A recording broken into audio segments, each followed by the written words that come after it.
ओम भगवते वासुदेवाय।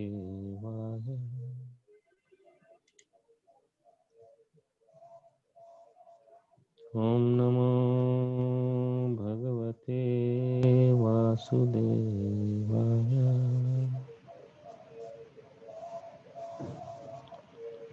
ओम नमो भगवते वासुदेवाय।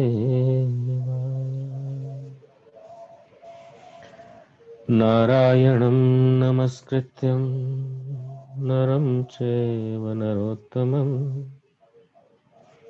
देवीं सरस्वतीं व्यासा ततो जयमुदीरये। नष्टप्रायेषु अभद्रेषु नित्यं भागवत सेवया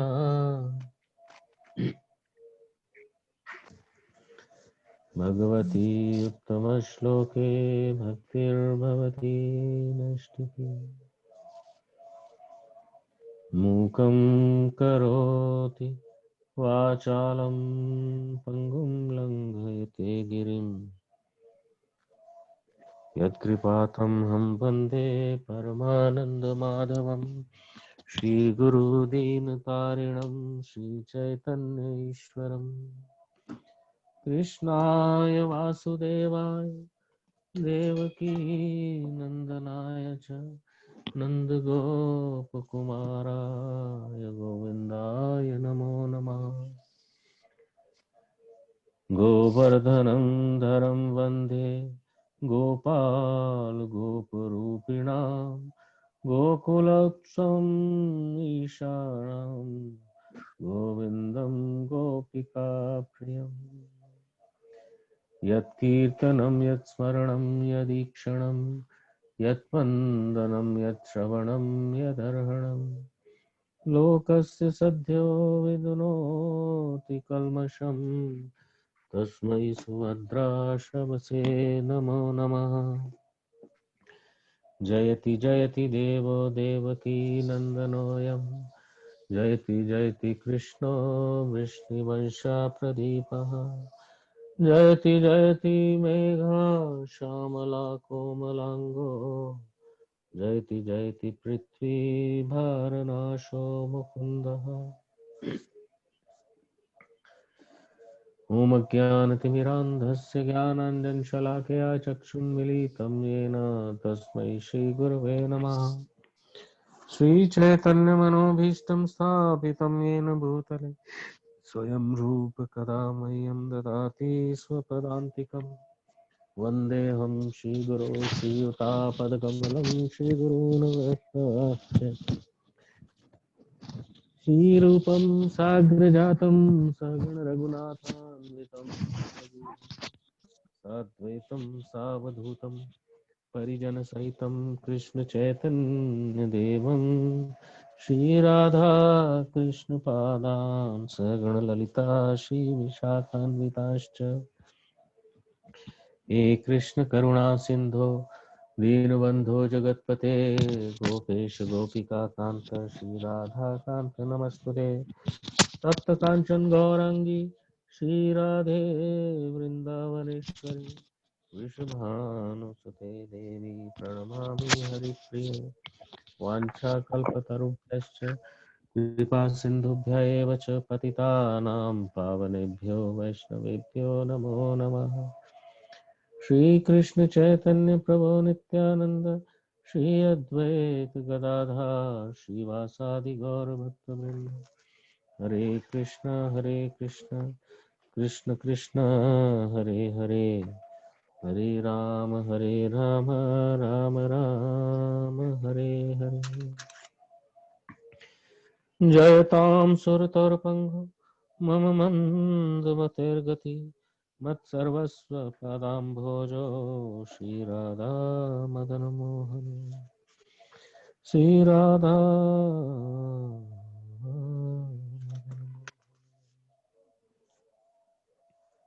हरे कृष्णा।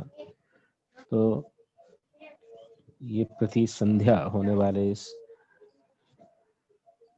कृष्ण कथा अमृत इस चर्चा सत्र में आप सभी भक्तों का हार्दिक स्वागत करते हैं। हम पढ़ रहे हैं प्रभुपाद जी द्वारा रचित, प्रभुपाद जी द्वारा संकलित, और उस पे उन्होंने जो तात्पर्य दिया है, ये पुस्तक है लीला पुरुषोत्तम भगवान श्री कृष्ण। 5वें अध्याय में है, 6ठे अध्याय में है। इसका शीर्षक है पूतना वध। तो कल हमने जो देखा था कि पूतना वध हो चुका है, और पूतना का जब प्राण निकल गए उसके शरीर से, और उसका शरीर जो था एकदम विशालकाय शरीर था जो 12 मील तक फैला हुआ था, और वो जब गिरा तो उसका वर्णन किया गया है उसमें।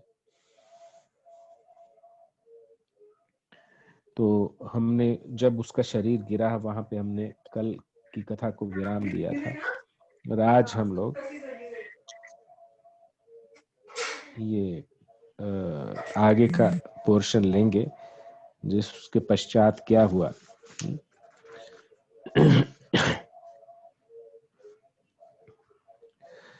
तो कल प्रभु जी ने एक क्वेश्चन किया था, तो जो वो कथा वो बता रहे थे कि पूतना पहले जन्म में क्या थी, है ना।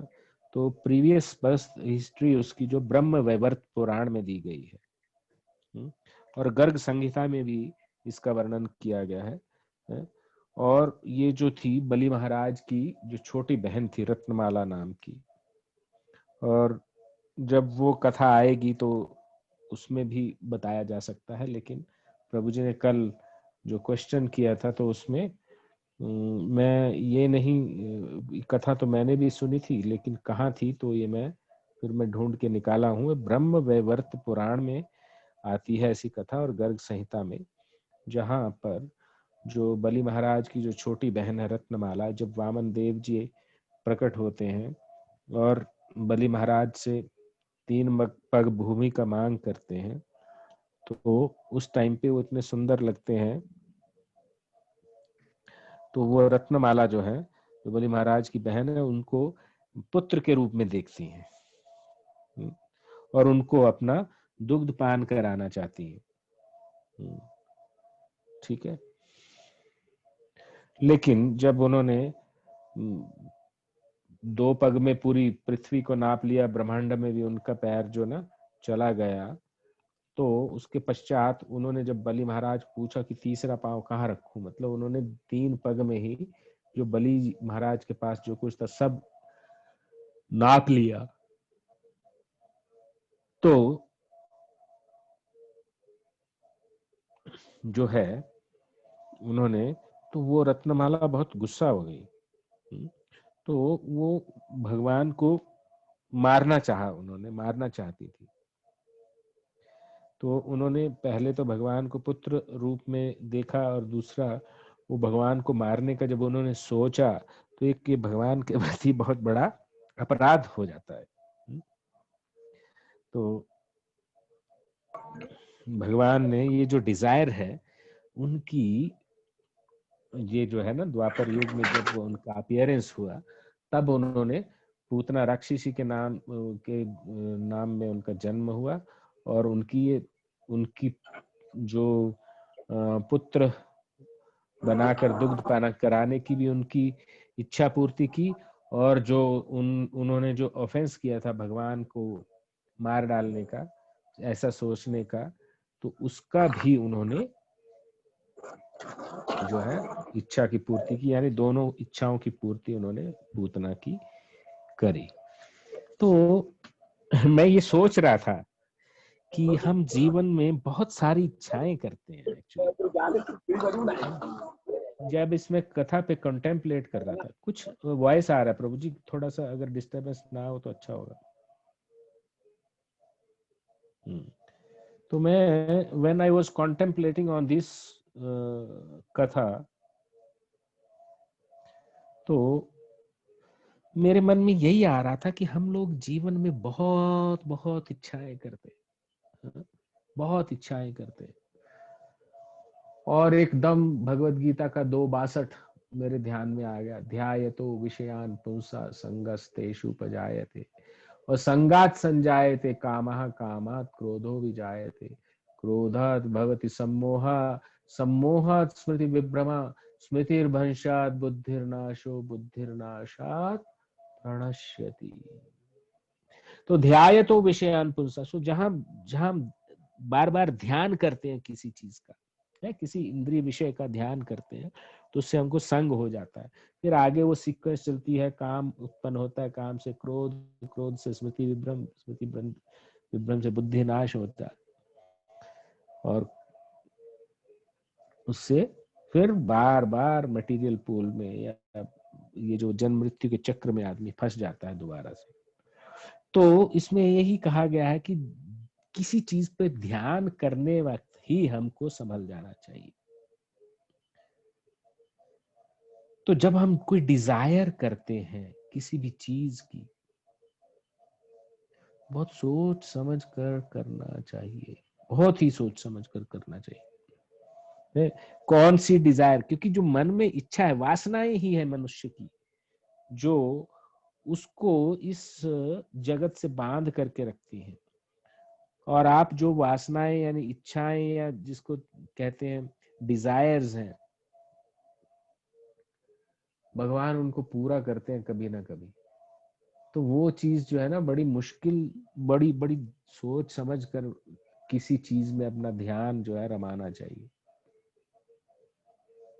बस कलयुग में भगवान ने एक बहुत बड़ा गुण दे दिया है कलयुग के पास की। देखिए सतयुग में तो कोई मानसिक किसी के बारे में अच्छा बुरा सोचता था, वो भी अपराध माना जाता था। बस कलयुग में ये चीज जो है ना, कि आदमी जब तक एक्शन नहीं करेगा या एक्टिविटी कर नहीं देगा फिजिकली, तब तक वो अपराध नहीं माना जाता है। और मन से भी जो अगर किसी के बारे में बुरा भी सोच रहे तो वो अपराध नहीं माना जाता। नहीं तो कलयुग में थोड़ा सा एग्जम्पशन है। तो बस मैं यही सोच रहा था किसी प्रकार से ये आजकल मोबाइल फोन और ये सब जो सोशल मीडिया, टेलीविजन, ऐसी चीजें हैं कि व्यक्ति ने एक बार अपना ध्यान हटाया। तो कोई बोल रहे थे कि मुंबई का जो लोकल ट्रेन होता है, तो लोकल ट्रेन में बहुत भीड़ होती है, तो उसकी सीट पे आपने थोड़ा सा भी कोना छोड़ दिया ना, तो कोई आके उसके बैठ जाएगा और खिसकते खिसकते वो पूरी सीट पे बैठ जाता है। वो धक्का पेल में वो मतलब कि वो आपको वो सीट पे थोड़ा सा कोना भी टिका दिया उसने तो पूरा सीट वो कवर कर लेगा। तो इसी प्रकार माया का भी है। माया को आपने थोड़ा सा भी जगह आने का दिया तो फटाक करके पकड़ लेती। ये कॉन्सेप्ट देखिए हम लोग सब जानते हैं, लेकिन उसको प्रैक्टिकली इम्प्लीमेंट करना बहुत डिफिकल्ट है। थोड़ा सा देख लेते हैं, थोड़ा सा।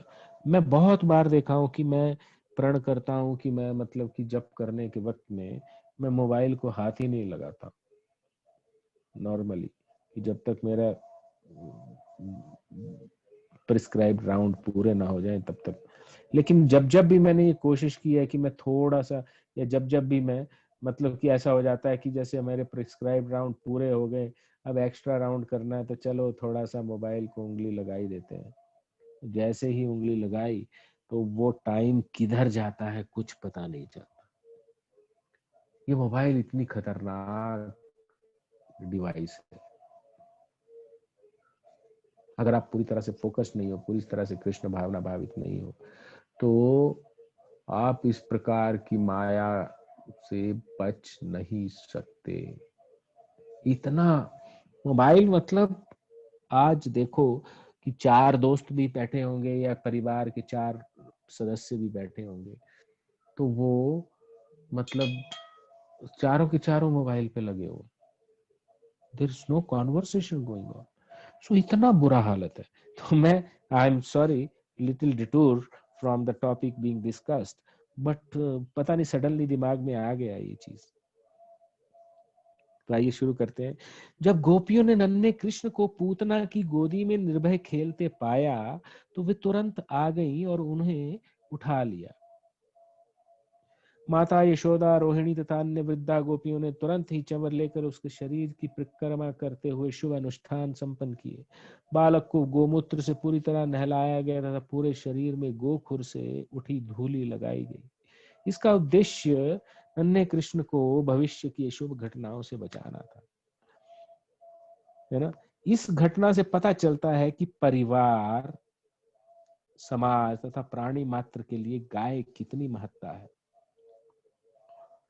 कृष्ण के दिव्य शरीर के लिए किसी के संरक्षण की आवश्यकता नहीं थी, किंतु हमें गौ की महत्ता का उपदेश देने के लिए भगवान के ऊपर गोबर का लेप किया, गोमूत्र से उन्हें नहलाया गया और गौ के चलने से उठी धूलि उन पर छिड़की गई। देखिए, गोविंद गोपाल, गोविंद गोपाल की जय हो। इस घटना से गाय का बहुत महत्व है।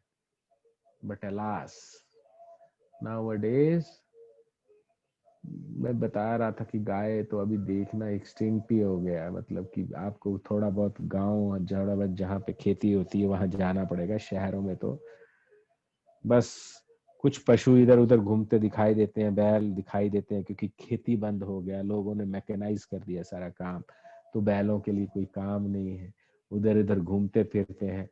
फिर कोई उठाई गिराएगा, उसको लेकर के जाएगा, काट देगा, उसका चमड़ा बेच देगा, उसकी हड्डियां तक बेच देगा।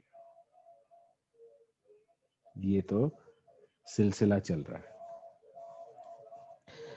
तो आइए देखते हैं आगे क्या कहते हैं। शुद्धिकरण संस्कार के बाद यशोदा, रोहिणी समेत गोपियों ने विष्णु के नामों का उच्चारण किया, जिससे कृष्ण के शरीर को समस्त कुप्रभावों से पूरी पूरी सुरक्षा प्राप्त हो गई। उन्होंने अपने हाथ पैर धोए, 3 बार जल का आचमन किया, जैसा कि मंत्रोच्चार के पूर्व करने का रिवाज है। कैसे करते हैं? ओम केशवाय नमः, नारायणाय नमः, माधवाय नमः, और प्रक्षालन करते हैं गोविंदाय नमः।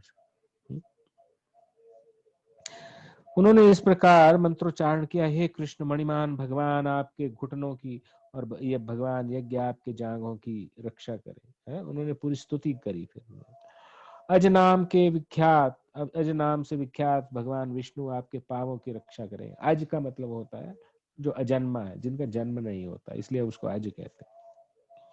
भगवान अच्युत आपके कमर के ऊपरी भाग की और भगवान हयग्रीव आपके उदर की रक्षा करें। केशव आपके हृदय की रक्षा करें। ये भगवान की स्तुति कर रहे हैं, लेकिन उनको पता नहीं है कि केशव यही है भाई, यही तो है। भगवान ईश आपकी वक्ष स्थल की रक्षा करें। भगवान सूर्य आपकी गर्दन की और भगवान विष्णु आपकी भुजाओं की रक्षा करें।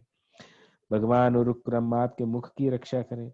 भगवान ईश्वर आपके सिर की रक्षा करें। भगवान चक्रधर आपके आगे से तथा भगवान गदाधर आपके पीछे से रक्षा करें।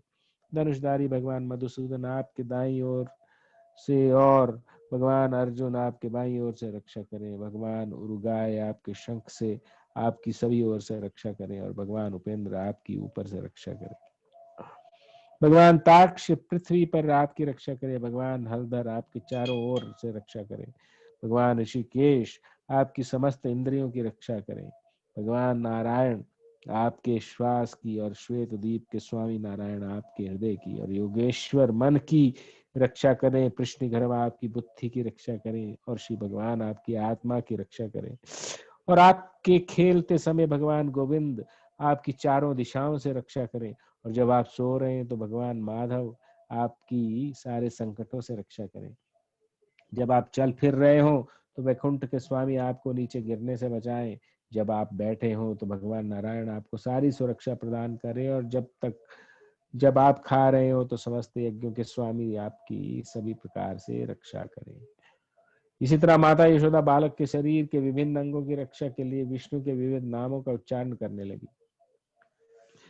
माता यशोदा का दृढ़ विश्वास था कि वे अपने पुत्र की रक्षा डाकिनियों, यातुधानियों, कुष्मांडों, यक्षों, राक्षसों, विनायकों, कोटरा, रेवती, ज्येष्ठा, पूतना, मातृकाओं, उन्मादों तथा इस प्रकार के अन्य भूत प्रेतों से कर सके। अरे बाप रे, इतना, हरे कृष्णा, इतना ज्यादा विवरण मैंने कहीं सुना ही नहीं था कि ऐसे भी होते हैं भाई।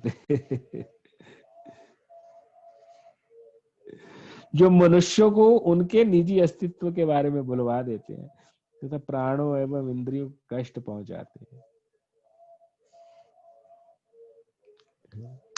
आजकल तो मनुष्य खुद ही प्रेत हो गया है। एक दूसरे को परेशान करते रहते हैं बस।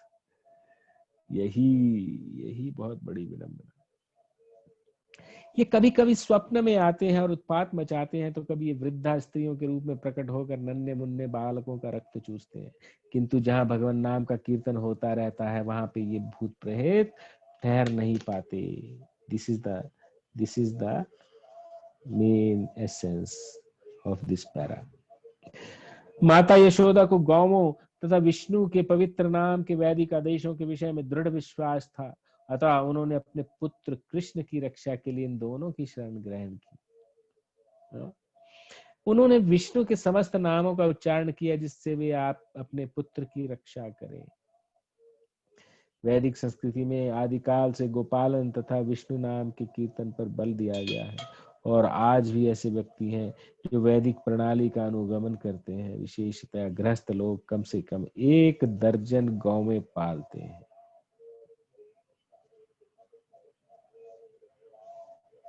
और अपने घर में स्थापित भगवान विष्णु के अर्चा विग्रह की पूजा करते हैं। जो लोग कृष्ण भावनामृत में उन्नति कर रहे हैं उन्हें इसे कर्कलाप से पाठ सीखना चाहिए और गौ तथा विष्णु के शुभ नामों में रुचि लेनी चाहिए। वृंदावन की व्यसक गोपिकाएं कृष्ण के प्रेम में इतनी लीन थी कि वे कृष्ण को हर तरह से बचाना चाहती थी। यद्यपि उन्हें इसकी आवश्यकता न थी, क्योंकि उन्होंने अपने को पहले से सुरक्षित कर रखा था। ये नहीं समझ पाए कि श्री कृष्ण भगवान थे जो बालक रूप धारण किए क्रीड़ा कर रहे थे। बच्चों के रक्षा संबंधी अनेक औपचारिकताओं के बाद माता यशोदा ने कृष्ण को अपनी गोद में लेकर अपना दूध पिलाया। जब बालक की विष्णु मंत्र से रक्षा कर ली गई तो माता यशोदा को लगा कि वह सुरक्षित है। इसी बीच सारे ग्वाले जो कर जमा करने मथुरा गए थे लौट कर आए तो वे सब पूतना के विशाल मृत शरीर को देखकर स्तंभित रह गए। नंद महाराज को वसुदेव की भविष्यवाणी स्मरण हो आई और वे उन्हें एक ऋषि तथा योगी मानने लगे, अन्यथा वे कैसे बता सकते थे कि वृंदावन से मेरी अनुपस्थिति में अवधि में कोई घटना होने वाली। इसके बाद व्रज के समस्त वासियों ने पूतना के विशाल शरीर को खंड खंड कर डाला और उसे जलाने के उद्देश्य से लकड़ी की चिता बना दी। जब पूतना के शरीर के अंग जल रहे थे तो उस अग्नि से उठे धुआं से अगरू की सुगंधी छा रही थी। ये सुगंधी कृष्ण द्वारा वध किए जाने के कारण थी। बहुत इंपॉर्टेंट बात है, यहाँ से आप याद रख सकते हैं। इसका अर्थ यह हुआ कि असुरनी पूतना के सारे पाप धुल गए थे और उसे स्वर्गिक शरीर प्राप्त हो गया था। और यहाँ ऐसा उदाहरण प्राप्त होता है कि भगवान कितने सर्व कल्याणकारी हैं। पूतना कृष्ण को मारने आई थी, किंतु चूंकि उन्होंने उसका दुग्ध पान किया था अतः वह तुरंत पवित्र हो गई और उसके मृत शरीर को दिव्य गुण प्राप्त हुआ। उसका एकमात्र कार्य छोटे छोटे बालकों को मारना था। केवल उसे रक्त प्रिय था, किंतु कृष्ण के प्रति द्वेष रखते हुए भी उसे मोक्ष प्राप्त हुआ, क्योंकि उसने कृष्ण को अपना दूध पिलाया था।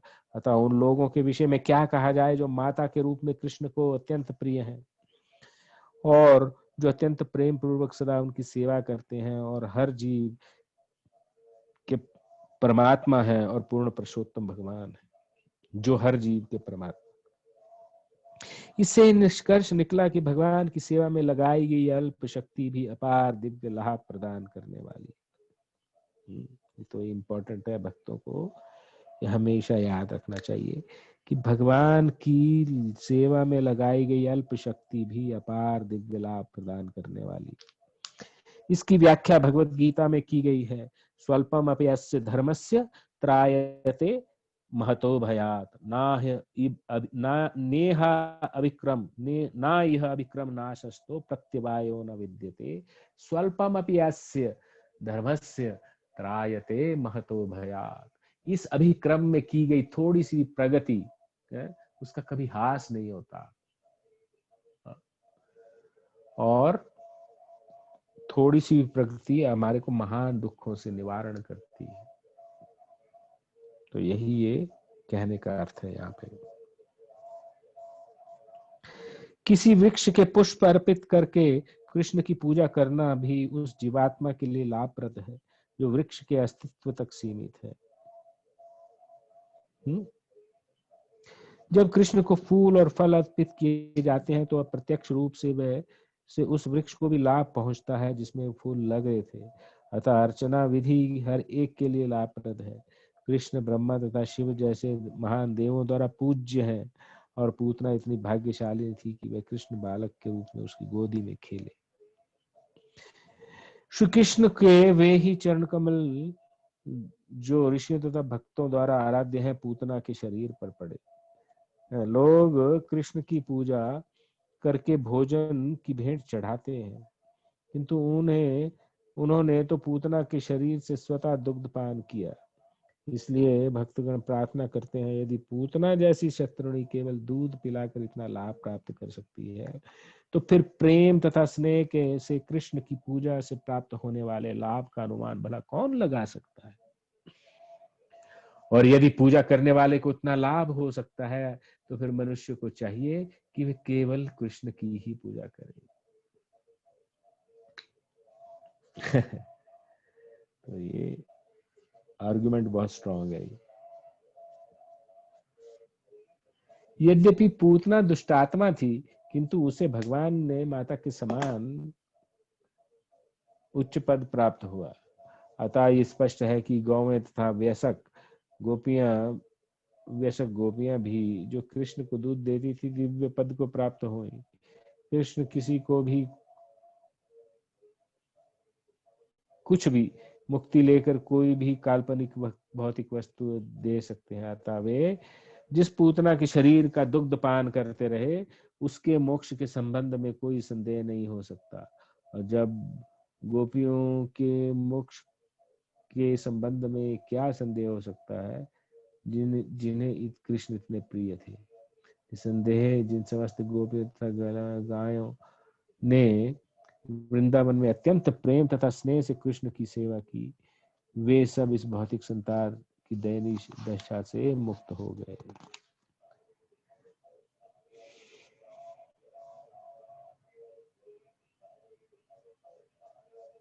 जब समस्त वृंदावन वासियों की नाकों में पूतना के जलने से उत्पन्न धुएं की सुगंधी गई तो वे एक दूसरे से पूछने लगे तो ये सुगंधी कहाँ से आ रही है।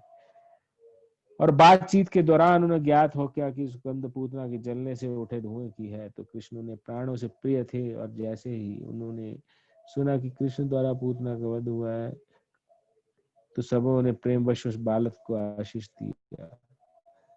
पूतना के जल जाने के पश्चात नंद महाराज घर आए और तुरंत ही बच्चे को गोद में उठाकर उसका सिर चूमा। इस प्रकार वे परम संतुष्ट हुए कि उनका नन्हा सा बालक इस महान विपदा से बच गया।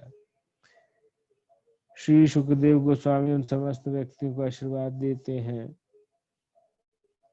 जो कृष्ण द्वारा पूतना वध के इस वृतांत को सुनते हैं, क्योंकि उसमें उन्हें निश्चय ही गोविंद के वरदान की प्राप्ति होगी। इस प्रकार लीला पुरुषोत्तम भगवान श्री कृष्ण के अंतर्गत पूतनावध नामक छठे अध्याय का भक्ति वेदांत तात्पर्य पूर्ण हुआ। तो आज यही हम अपनी कक्षा को विराम देंगे। जिसका जो कमेंट है वो दीपक प्रभु अभी ऑर्गेनाइज करेंगे, म्यूट कर सकते हैं। अगर मैं आंसर देने में सक्षम हुआ तो आपको बताऊंगा और अगर नहीं हो पाया तो मैं पता करके बताऊंगा। दोनों केसेस में मैं आपको बता दूंगा जितना मेरी बेस्ट पॉसिबल कैपेबिलिटी है। हरे कृष्णा। प्रभु जी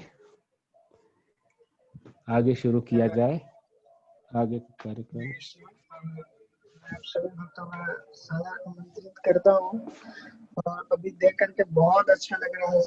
ऑलमोस्ट सारे लोग हमारे साथ जुड़े हुए हैं, तो मैं रिक्वेस्ट करूंगा आप सभी के साथ सभी लोग हमारे साथ जुड़े रहें और कृष्ण कथा का आनंद लेते रहें, क्योंकि आप लोग आते हैं तो मुझे भी बहुत अच्छा लगता है और प्रभु जी को भी बहुत अच्छा लगता है बोलने में।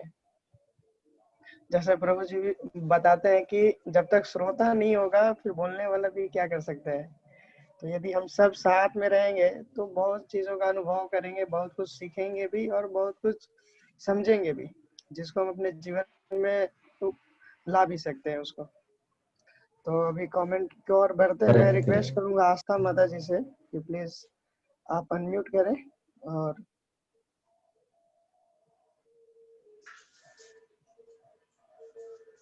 हरे कृष्णा माता जी।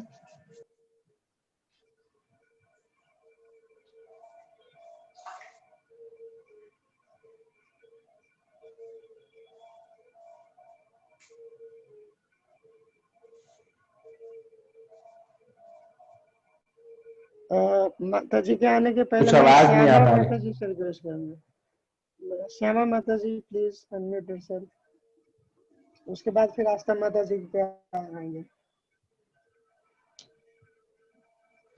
प्रभु जी प्रणाम। हरे कृष्णा माता जी, दंडवत प्रणाम। प्रभु जी आवाज जा रही है?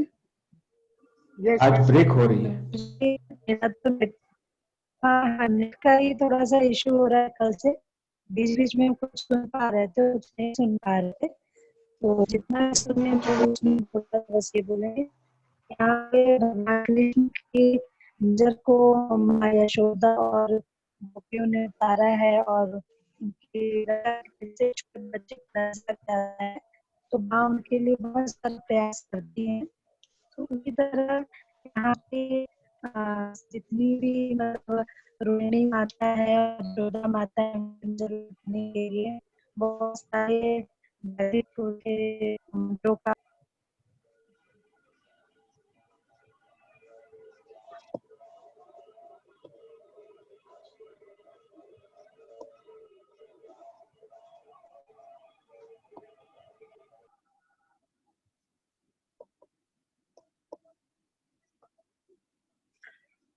बच्चे को ऐसी एक राक्षसी से मतलब कैसे उनको नजर न लग जाए, वो माता जी करना आपकी जो वॉइस चाहते है ना बिल्कुल मैं हैं। समझ नहीं पा रहा हूँ। वो नेट का प्रॉब्लम हो रहा है मेरे साथ कल से, हरे कृष्णा तो माता जी। उसमें कुछ भी MB मैं आपसे आवाज आ रिक्वेस्ट रही है प्रभु करूंगा जी? कि आपका जो प्रश्न है वो लिख करके भेजें तो मैं प्रभु जी को फॉरवर्ड कर दूंगा, या फिर अभी आप डायरेक्टली अपना मैसेज टेक्स्ट करके भेज दीजिए माता जी, क्योंकि आवाज बहुत ज्यादा ब्रेक हो रहा है तो प्रभु जी भी नहीं समझ पा रहे हैं। ठीक। और मैं डिवोटी से रिक्वेस्ट आपकी करूंगा कि आवाज कोई ऐसे हैं जो स्क्रीन के actually ऊपर में लिख रहे हैं, तो मैं रिक्वेस्ट करूंगा हाथ जोड़ के कि स्क्रीन के ऊपर ना लिखे। आस्था माता जी प्लीज अनम्यूट योरसेल्फ।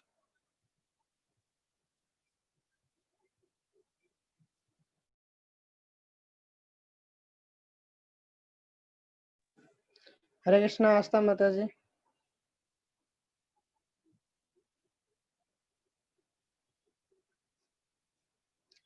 आस्था माता जी हरे कृष्णा। गणेश प्रभु Hare Krishna, please unmute yourself.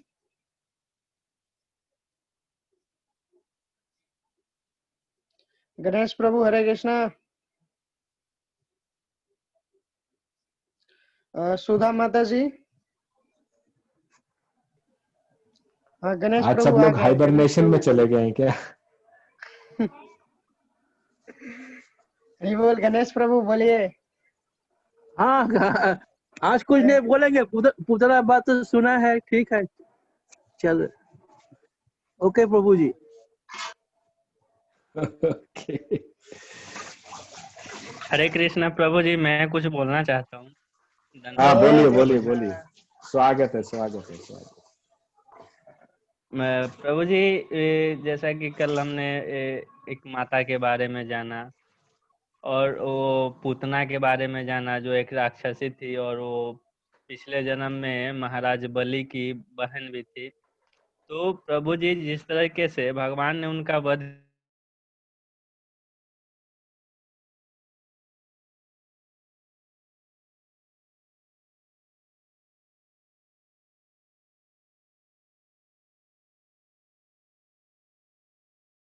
हत्या करता है तो ब्रह्म हत्या होता है क्या? और दूसरा प्रश्न है कि क्या पूतना जन्म मृत्यु के इस भंवर से निकल गई भगवान के हाथों मरने के बाद? हरे कृष्णा प्रभु जी। हाँ हाँ हाँ प्रभु जी, देखिए पहली बात तो है कि पूतना जो थी वो माता का रूप धर के आई थी, माता नहीं थी वो। पहली बात तो यह है, किसी चीज का नाटक करना और वास्तव में वैसा होना, दोनों में अंतर है। ठीक है। और दूसरा, पूतना की जो इच्छा थी भगवान को मारने की दृष्टिकोण से आई थी।